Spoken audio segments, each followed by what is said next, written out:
অন্তর্বর্তী সরকারের ১৩৩টি অধ্যাদেশ বিশ্লেষণ শেষে সংসদে উত্থাপন হচ্ছে। গণভোট অধ্যাদেশ সংসদে না তোলার সিদ্ধান্ত নিয়েছে সরকারি দল। এ নিয়ে আপত্তি তুলেছে বিরোধী জোট। বিতর্ক তৈরি হয়েছে, তাহলে কি জুলাই সনদের অপমৃত্যু হতে যাচ্ছে? রাজপথে নামার ইঙ্গিত জুলাই অভ্যুত্থান পক্ষ বিভিন্ন শক্তির। চলুন সংকট কোথায় বোঝার চেষ্টা করি।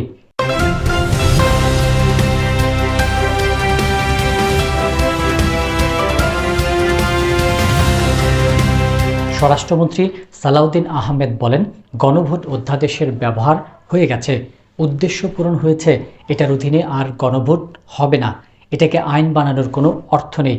কিন্তু সালাউদ্দিন সাহেব দ্বিতীয় বাক্যে যে বললেন উদ্দেশ্য পূরণ, সেটি কিন্তু হয়নি। কারণ গণভোটের উদ্দেশ্য তো জুলাই সনদ বাস্তবায়ন। হা ভোট বিজয় হয়, বাস্তবায়নের বাধ্যবাধকতা তৈরি হয়েছে। এই বক্তব্য পরিষ্কার করে দেয় যে বিএনপির সংবিধানে গণভোট যুক্ত করার উদ্দেশ্য খুব একটা নেই, জুলাই সনদ বাস্তবায়ন উদ্দেশ্য খুব একটা নেই।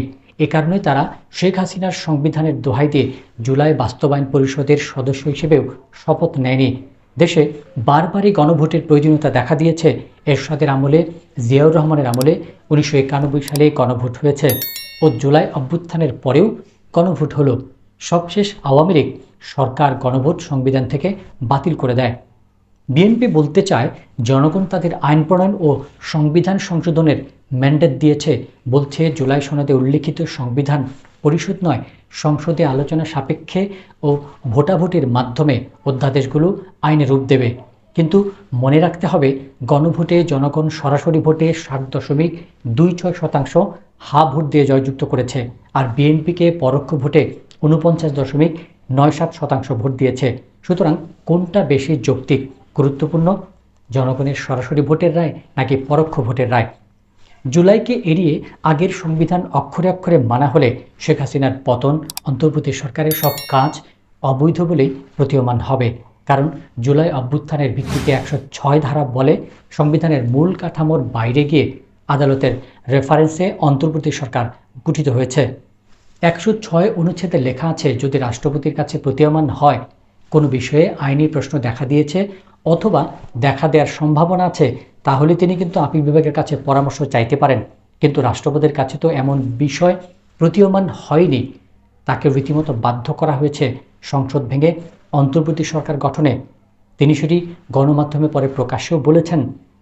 অন্তর্বর্তী সরকার অধ্যাদেশ আইনি রূপ না দিলে অন্তর্বর্তী সরকারও আইনি বৈধতা পাবে না। তখন ধরে নিতে হবে এখনও শেখ হাসিনার সরকারি ক্ষমতায়। এছাড়াও বিদ্যমান সংবিধানের 48-এর 3 অনুচ্ছেদ অনুযায়ী প্রধানমন্ত্রীর নিয়োগ ছাড়া অন্য যে কোনো দায়িত্ব পালনে রাষ্ট্রপতিকে প্রধানমন্ত্রীর পরামর্শ নিতে বাধ্য থাকতে হয়। অন্তর্বর্তী সরকার গঠনের সময় কি প্রধানমন্ত্রীর পরামর্শ নিয়েছিলেন রাষ্ট্রপতি? নেননি।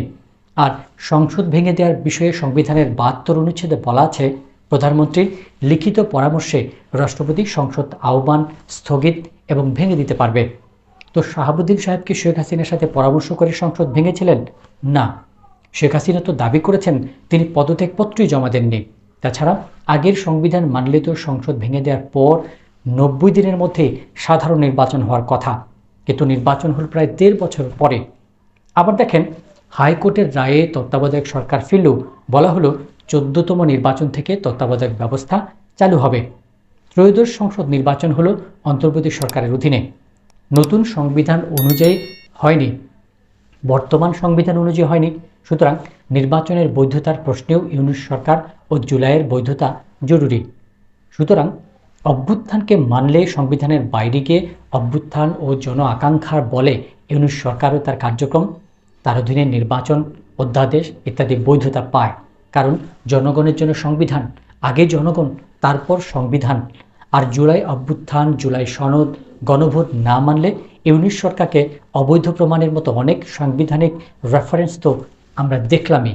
সুতরাং জন আকাঙ্ক্ষা, জুলাই সনদ এড়িয়ে গেলে অর্ধেক শেখ হাসিনার সংবিধান, কিছু সংস্কার, কিছু মানি কিছু মানি না, এভাবে চললে সেটি গোজামিল ছাড়া আর কিছু হবে না, যেটি পরবর্তীতে সাংবিধানিক ও আইনি জটিলতা তৈরি করবে। দেশ আরেকটা সংকটের মুখে পড়ার আশঙ্কা থেকেই যায়। ইতিমধ্যে গণভোট অধ্যাদেশ পাশ না হলে রাজপথে আন্দোলনে ইঙ্গিত দিয়েছে জুলাই পক্ষের বিভিন্ন রাজনৈতিক দল ও শক্তি। জাতীয় ও আন্তর্জাতিক রাজনীতি, ভূরাজনীতি, অর্থনীতি ও কূটনীতির খবরের বিশ্লেষণ নিয়ে এপি নিউজ আছে আপনার সাথে। আপনি থাকুন এপি নিউজের সাথে।